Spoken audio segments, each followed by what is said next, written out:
안녕하세요. 최다은 변호사입니다. 최근에 KBS에서 추정 60분 나의 변호사를 고발합니다 라는 방송이 나갔어요. 변호사들은 많이 이제 문제라고 생각을 하고 있고 이게 좀 개선이 돼야 되는 부분이 아닌가라고 생각해 왔던 부분들에 대해서 좀 지적을 하는 방송이어서 동종업계에 대해서 뭔가 막 좀 쓴소리를 하기 어려웠던 입장에서 이제 우리끼리야 하지. 우리끼리야 뭐 협회장 선거를 하든 뭘 하든 했을 때 야 이런 거는 좀 공약이든 아무튼 뭐 정책이든 이런 걸로 내놓기는 하지만 이거를 일반 분들한테 말씀드리기가 좀 어려운 부분도 좀 있잖아요. 왜냐하면 변호사 업계에 대한 전반적인 좀 불신이나 이런 게 생길 수도 있고 하기 때문에 우리 안에서 좀 자정작용을 거쳐야 되는 거 아니냐라는 얘기를 주로 했었었지. 물론 뭐 욕하는 분들이나 뭐 문제점을 대놓고 지적하시는 분들도 많이 계셨겠지만 그리고 저도 뭐 페이스북이나 뭐 이런 데서 좀 문제점에 대해서 얘기를 한 적도 뭐 없지는 않지만 이렇게 유튜브에서 다른 변호사 욕을 떠들거나 뭐 하지는 않잖아. 아무튼 근데 이 방송은 좀 많은 분들이 좀 보셨으면 좋겠고 사실 이 얘기를 하기가 참 어려워요. 왜냐하면 그러니까 기본적인 맥락은 이겁니다. 광고를 많이 하는 회사들이 있어. 네트워크 로펌들이 있는데 거기서 사건을 망치고 뭐 아무튼 뭐 그런 경우들이 굉장히 많아. 근데 그 이유에 대해서도 제가 좀 설명을 드릴 텐데 그러면 어떻게 하면 되는데? 라고 하면 대안이 참 어렵다는 거예요. 여튼 그것 때문에 말을 꺼내기가 참 사회의 어른으로서 얘기를 좀 꺼내기가 어려운 부분이 있지만 어쨌든 같이 한번 얘기를 해볼 필요는 있을 것 같아서 그냥 뒷짐지고 있는 건 아닌 것 같아서 한번 얘기를 기왕에 이렇게 좀 드러나다 보니 같이 얘기를 한번 해봤으면 좋겠어요. 물론 저랑 상담을 하거나 와서 막 방문 상담을 하시거나 하면 제가 이 부분에 대해서 굉장히 많이 알고 있고 이 부분에 대해서 굉장히 좀 비판적으로 얘기를 해왔던 거는 저랑 상담을 해보신 분들이라면 아시겠지만 뭐 그렇지 않은 분들한테까지 내가 일일이 무슨 뭐 다른 회사 욕하면서 뭐 그럴 필요는 없다라고 생각을 해서 그랬는데 일단 한번 얘기를 찬찬히 해봅시다. 제가 개업을 한 지 거의 10년 차예요. 자, 그런데 이제 개업을 하면은 사실 그러니까 저같이 이제 어쨌든 변호사가 뭐 개인으로 혹은 이제 친구랑 같이 뭐 이런 식으로 뭐 큰 회사에 들어간다거나 아니면은 뭐 뭔가 어디 소속이 된다거나가 아니라 정말로 내가 개업을 해서 뭐 내가 하나하나 뭐 홈페이지 만드는 거에 또 관여를 하고 뭐 직원과의 소통 뭐 모든 회사와 의뢰인 뭐 모든 거를 이렇게 관리를 하면서 하다 보면 이렇게 시장 상황이나 뭐나 이런 것도 다 체감이 되잖아요. 자, 그런데 제가 느끼기에 개업한 3년 차, 그러니까 지금부터 한 7년 전이죠.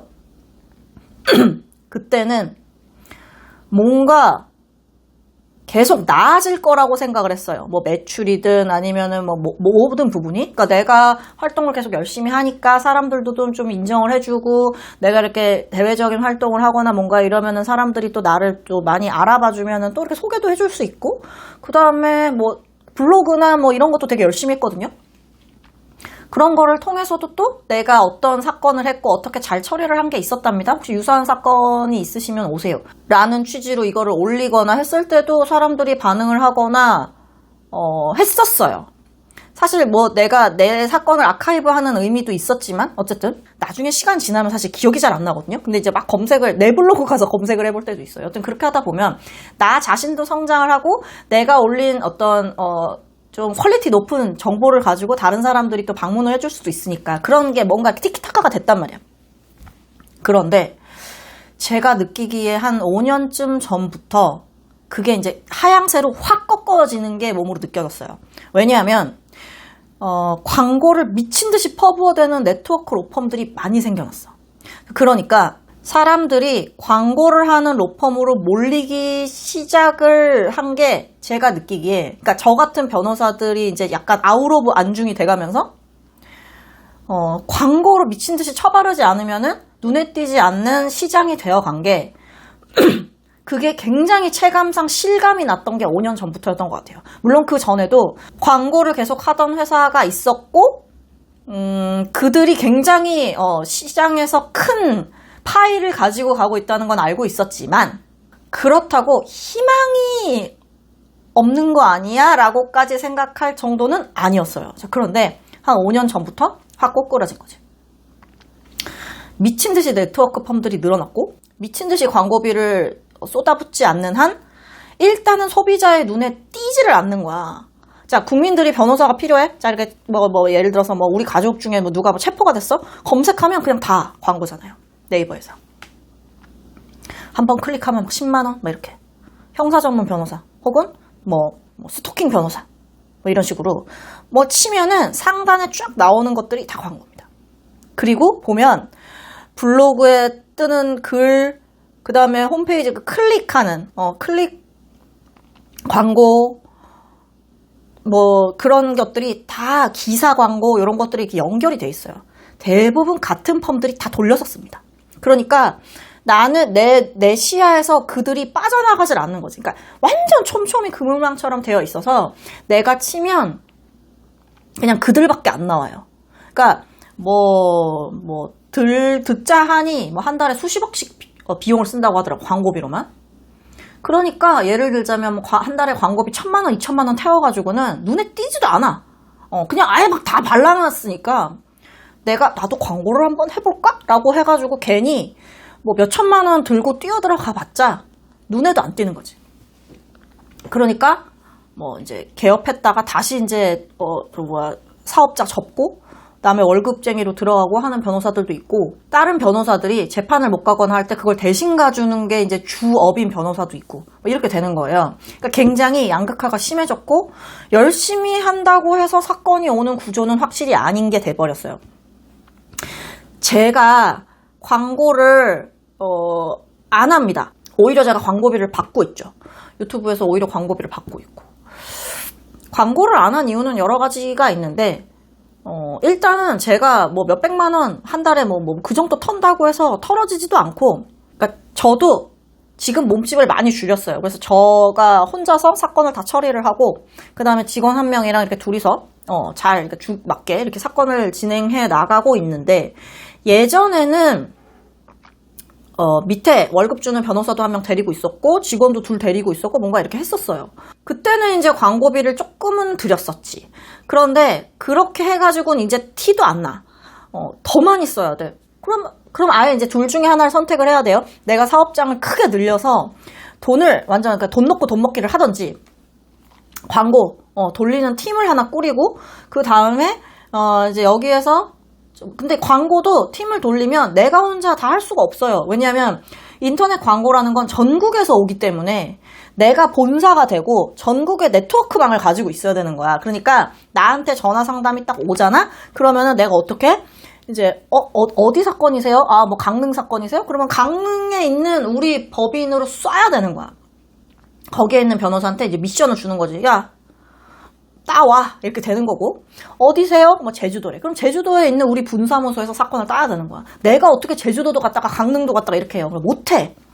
자, 그런 식으로 광고를 그렇게 쏟아붓는 회사들은 지점이 여러 개가 있을 수밖에 없고, 마치 이제 내가 무슨 삼성전자 대리점이야, 뭔가 이런 것처럼 여러 개가 있을 수밖에 없고, 그래야지 남아요. 그러니까 구조가 완전 다른 거야. 그러니까 나도 그렇게 할 것이냐, 아니면은 아예 그냥 광고나 다른 비용을 줄이고 내가 내 사건을 내가 이제 사건을 수임을 하면 내 사건이라고 이제 애착을 가지고 내가 이제 1부터 10까지 다 이제 전담 마크 해가지고 사건을 처리하면서 그렇게 할 것이냐를 고민을 해야 되는 거죠.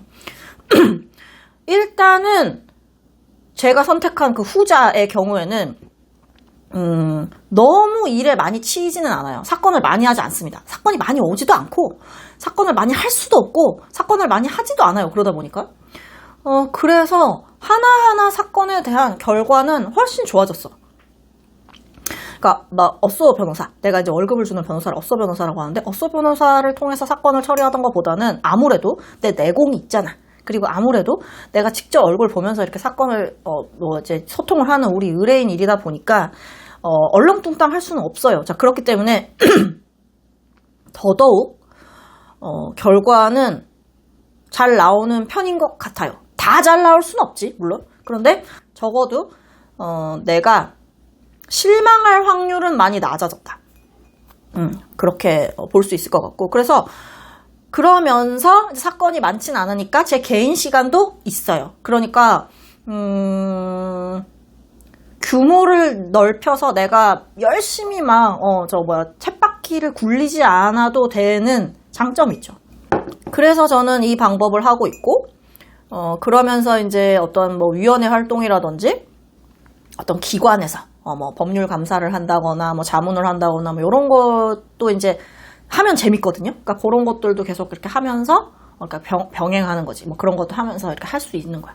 근데 이제 광고를 하는 데들은 어떻게 하냐면 제가 아까 잠깐 말씀을 드렸지만 일단 본사가 있습니다. 본사 전화번호를 박아서 광고를 때려요. 자, 전국 혹은 이제 전 세계에서 연락이 올 수도 있겠지. 자, 그러면 본사에서 관리를 합니다. 자, 그러면 만약에 예를 들어서 부산으로 바로 연락이 갔었으면은 본사에서 체크가 안 되죠. 그런데 본사로 연락이 와서 그냥 모든 광고는 본사 번호니까 본사로 연락이 오면은 이제 그거에 대해서 매출, 실적 그거에 대한 체크를 합니다. 부산은 내가 10건 던져줬는데 2건밖에 수임을 못하네. 아니 내가 뭐 예를 들자면 뭐 대전은 3건 던져줬는데 3건 다 수임했는데 부산은 왜 이래? 압박이 들어오죠. 이런 식으로 실적 압박이 들어옵니다. 딱 메인에서 컨트롤을 하는 거예요, 사건을. 그렇게 되니까 그 사건을 상담하고 실적을 내야 되는 변호사는 압박을 느끼는데 그 상담하고 실적을 느끼는 변호사와 사건을 처리하는 변호사는 다릅니다. 우리 변호사들이 사건을 하면서 그런 네트워크 로펌이랑 상대방을 하면서 굉장히 이제 화를 내거나 하시는 분들이 많은데 그 내용이 뭐냐면 이런 거예요. 자, 내가 법정에 갔어. 자, 그럼 내가 법정에 가서 판사님이랑 상대방 변호사랑 우리 의뢰인 있을 수도 있고 없을 수도 있고 출석할 때 그렇게 얘기를 쭉 나눴어요. 판사님이 얘기했다고 상대방한테 이런 의견서를 좀 내세요. 혹은 이런 내용에 대해서 좀 추가적으로 좀 정리해서 내세요라고 얘기를 했어.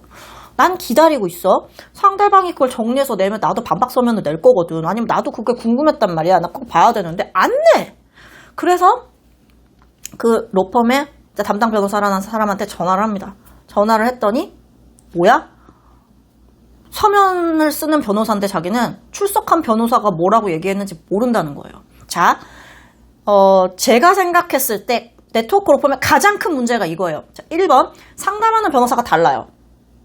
사건을 처리하고 사건을 처리하는 변호사가 다른데 사건을 처리하는 변호사도 어떻게 나뉘냐면 재판에 출석하는 변호사, 서면 쓰는 변호사, 그 다음에 합의하는 변호사 이게 다 나뉘어 있어요. 서면 쓰는 변호사는 서면만 써요. 그러니까 의뢰인 때문에 스트레스를 되게 많이 받거든요, 변호사들은. 그러니까 나는 의뢰인이랑 소통하는 걸 원하지 않아. 나는 그냥 조용히 진짜 사무직 직원처럼 그냥 글만 쓰고 싶어 라고 하는 친구들은 네트워크 로펌 가서 서면 쓰는 거 하면서 굉장히 만족도가 높아요. 왜? 나는 그냥 앞뒤 다 차단하고 그냥 서면만 쓰거든. 의뢰인이랑 만나본 적도 없어. 얘기도 안 해봤어. 그냥 서면을 써요. 재판도 안 가봤어. 전 사실 그게 이해가 안 되거든요. 왜냐하면 의뢰인이랑 얘기를 많이 하면 의뢰인이 꼭 하고 싶은 얘기라는 포인트라는 게 있어요. 그게 꼭 법리적으로 뭐 의미가 있든 없든지 간에 꼭 내가 한 번은 좀 풀어주거나 긁어줘야 될 부분이 있단 말이야. 자, 그런 부분도 내가 담아줘야 되고 재판에 출석을 하면 판사님이 은근히 물어보는 부분들이 있어요. 진짜로 뭐 직업에 이런 좀 장애가 좀 생길 것 같아? 앞으로 직업 구하는데 좀 그런 게 있는 것 같아? 뭐 잘 검토해 볼게요 라고 하면 나는 어떻게 생각해?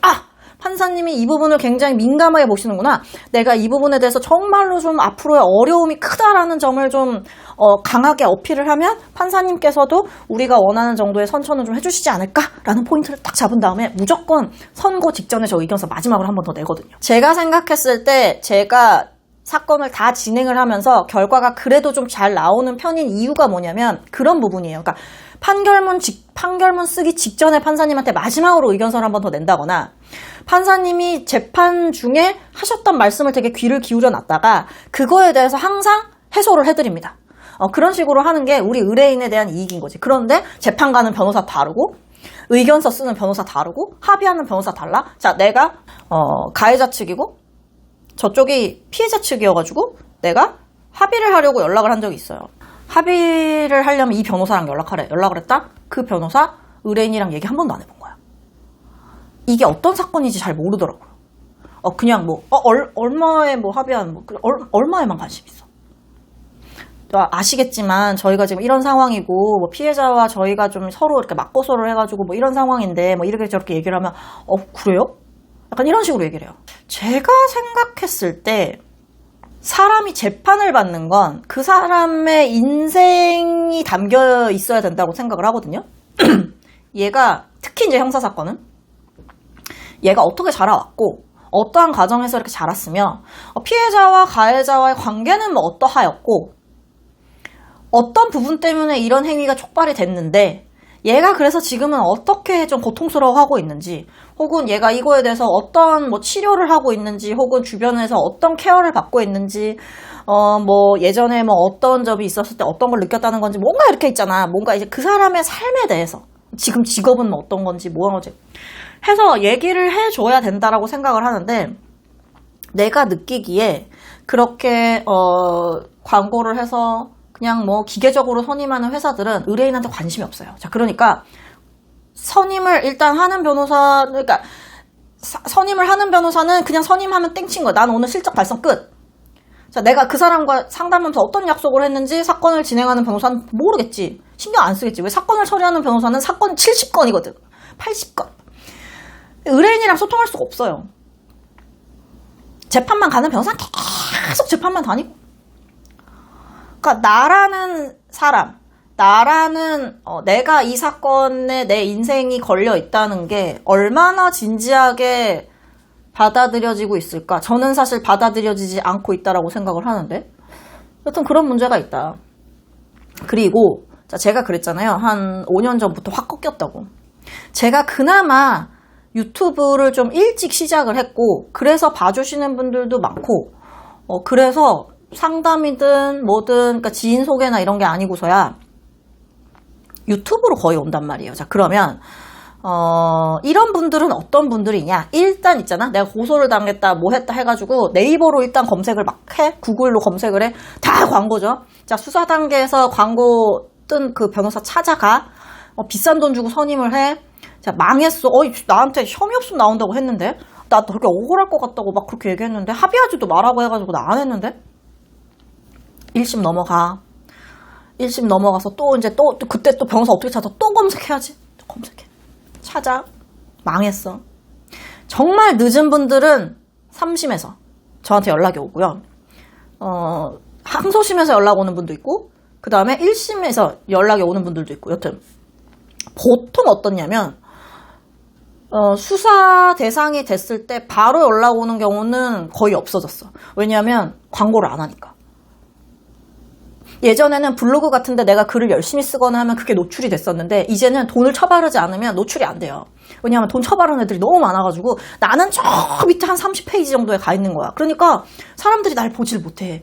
그러면 어떻게 돼요? 요새는 유튜브로 정보를 많이 찾잖아. 변호사가 해주는데 뭔가 잘 될 것처럼 얘기하고 막 되게 막 거기서 막 판사 얘기도 하고 뭐 검사 얘기도 하고 막 이래가지고 와 여기서 선임하면은 진짜 되게 빠방하게 내가 막 뭔가 도움을 많이 받을 수 있겠다 싶은데 뭔가 연락도 안 되고 뭐 의견서가 뭐 내는 건지 뭐 어떤 건지 뭐 진행이 어떻게 되는지 전혀 변호사님이 관심도 없는 것 같고 아니면 진행하는데 갑자기 담당 변호사가 바뀌었대.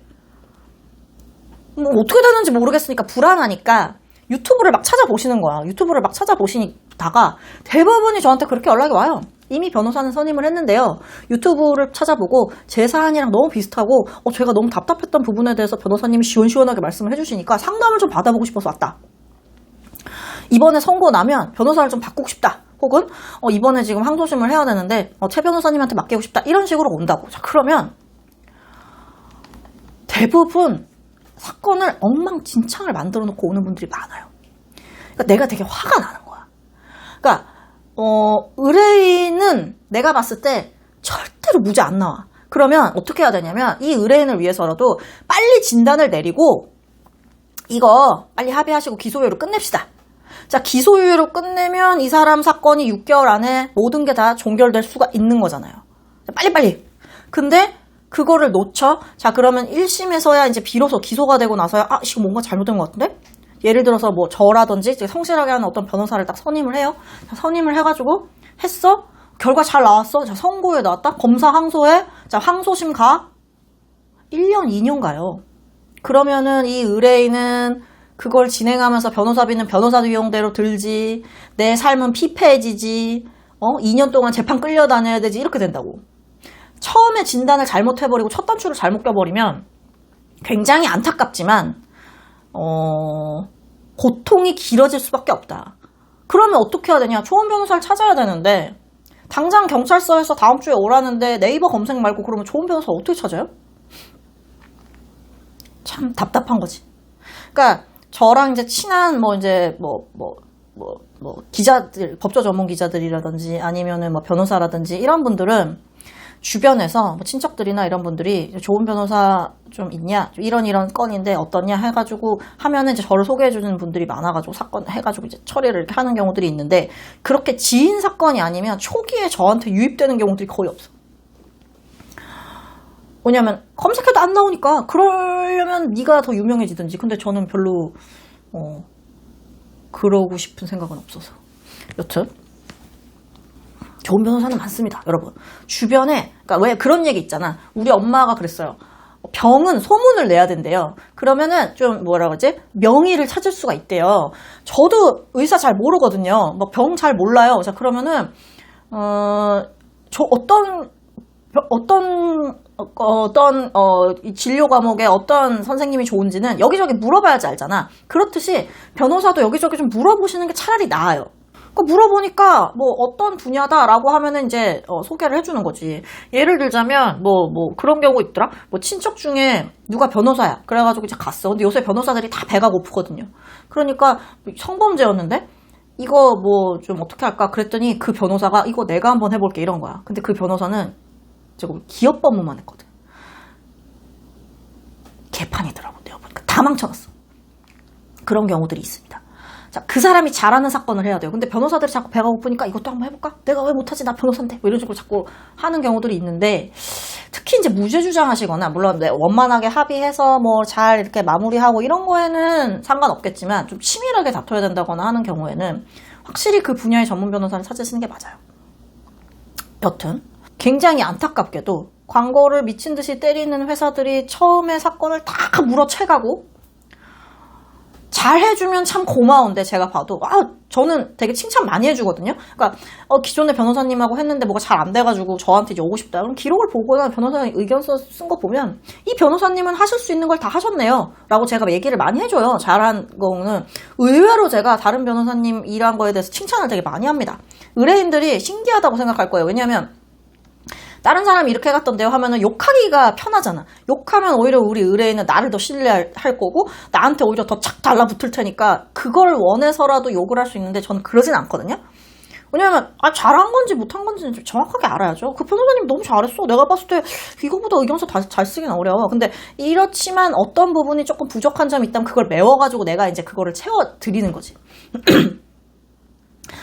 네트워크 펌들이 서면은 잘 써요. 제가 봤을 때. 엉망으로 쓰지는 않는데 사건을 일일이 이제 그 의뢰인의 어떤 개인적인 부분을 캐내서 판사님한테 설명을 한다든지 이런 부분이 좀 약할 뿐이지, 의견서는 잘 씁니다. 그래가지고 의견서 잘 써서 뭐 했는데 문제는 핀트가 안 맞는 거야. 왜냐면 법정에 나가거나 조사에 동석을 하거나 이런 변호사들이 보통 네트워크 펌에 있는 애들은 연차가 많이 낮아요. 그러니까 판사님이 뭐라고 하면 로 알아들어야 되는데 하면 약간 이렇게 되는 거야.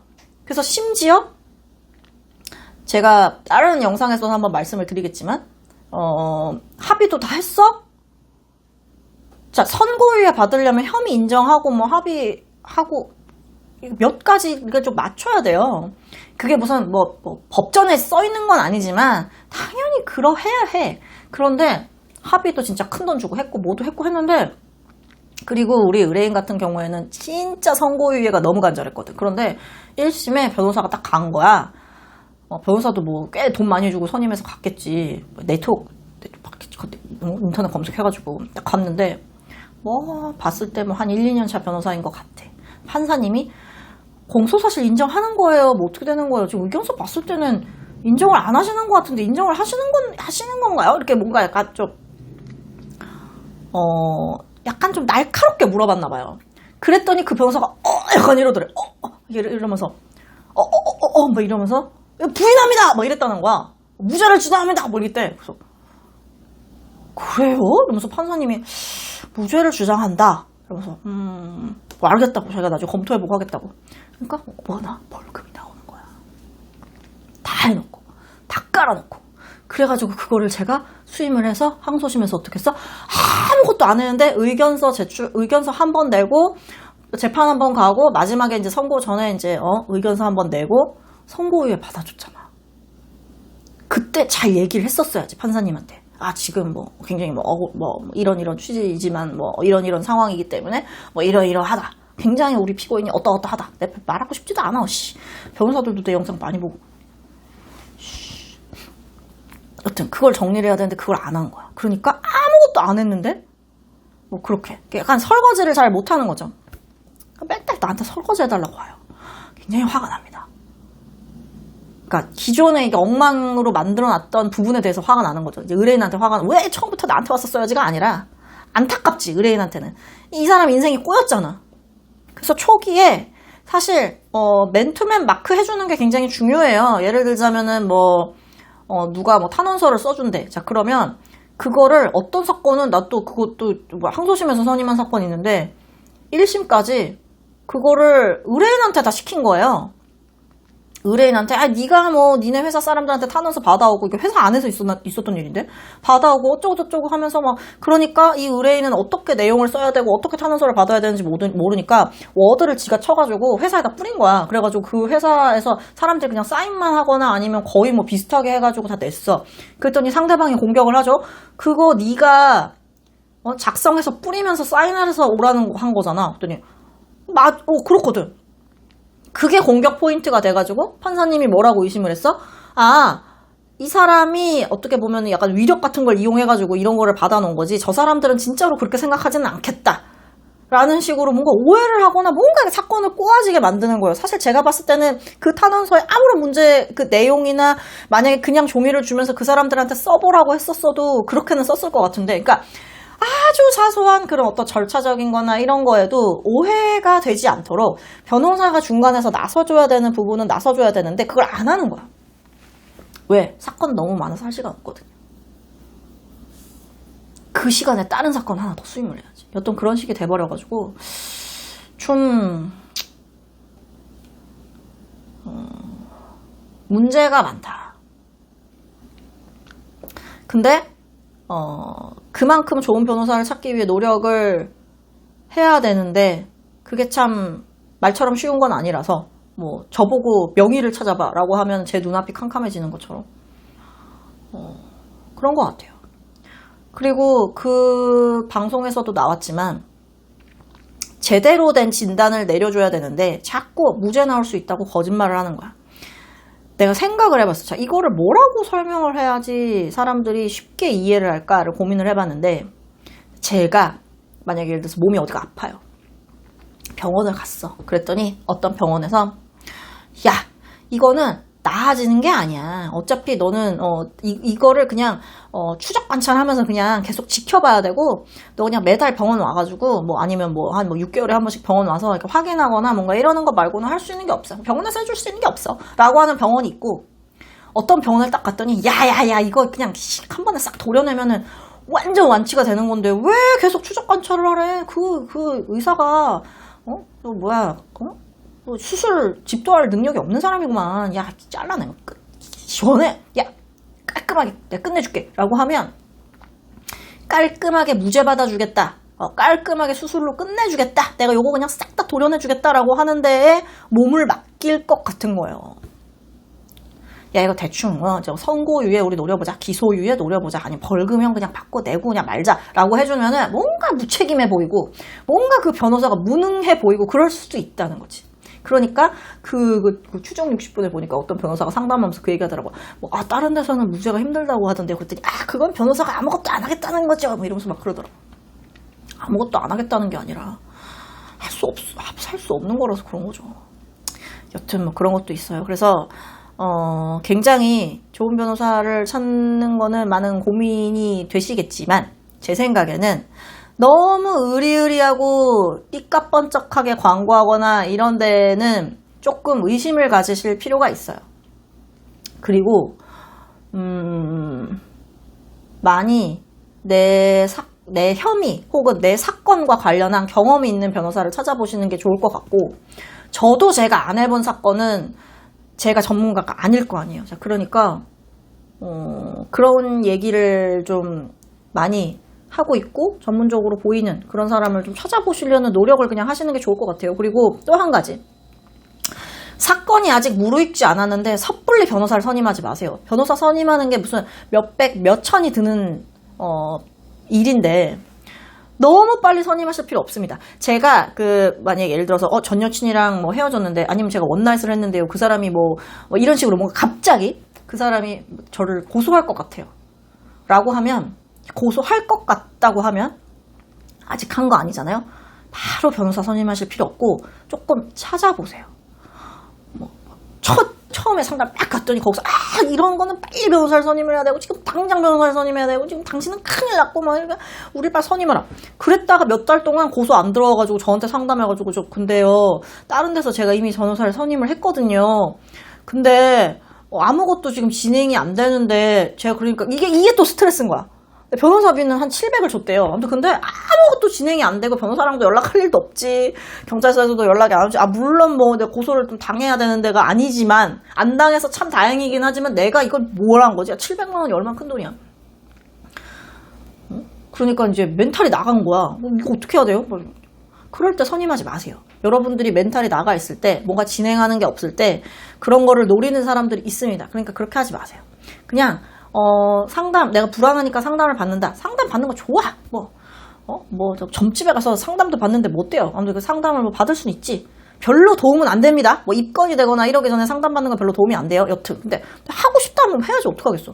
그러고 나서 그래도 적어도, 이 사람은 이런 부분은 잘 아는구나. 이 사람은 이런 부분은 조금 모르는 것 같았구나. 이 사람은 좀 어떤 부분에서 좀 나를 좀 많이 좀 이해를 해주려고 하는구나. 나랑 비슷한 사례는 이런 게 있다라고 알려주는 거 보니까, 이런 부분에 있어서는 내가 요런 어떤 뭐, 다른 비슷한 사례나 뭐 진행 상황과 관련돼서 내가 좀 도움을 받을 수 있겠다거나, 뭔가 이렇게 그냥 좀 이렇게 좀 정리를 해놓고, 내가 좀 픽을 해놓는 거는 필요할 것 같은데, 너무 급하게 처음 간 법률사무소에서 그냥 결제하고 막 이렇게 하지 마세요. 그러고 나면 꼭 후회를 하시더라고. 물론 마음의 여유도 없고 내가 그렇게 변호사를 계속 찾아다닐 뭐 시간적인 뭐 금전적인 여유도 없고 다 이해합니다. 그렇지만 한 번 잘못 단추를 찾았다가 그리고 내가 눈을 두는 곳곳에 다 광고를 처발라 놨기 때문에 광고 아닌 듯 광고 같은 광고들도 너무 많고 기사를 빙자한 광고들도 많고 이렇기 때문에 그걸 보고 한번 선택했다가 이게 그냥 수사 단계에서 끝날 수 있는 게 2년, 3년 나를 계속 발목을 잡을 수도 있다. 라는 점을 꼭 유념을 하시면서 제가 이 영상 그 소개글에다가 추정 60분 링크 달아놓을 테니까 언제 한번 궁금하시면 보시면서 자기 인생이니까 물론 안 좋은 변호사를 선임하는 것도 그냥 내 팔자 맞습니다. 나 그냥 운이 안 좋은 거야. 못 정했어. 그렇지만 기왕이면 조금 노력을 해서 나아지게 하는 것도 방법이니까 한번 고민을 해보시고 너무 내가 표적이 되지 말자. 그들의 영업에 표적이 되지는 말자. 라는 말씀을 드리면서 영상 마무리해 보도록 하겠습니다.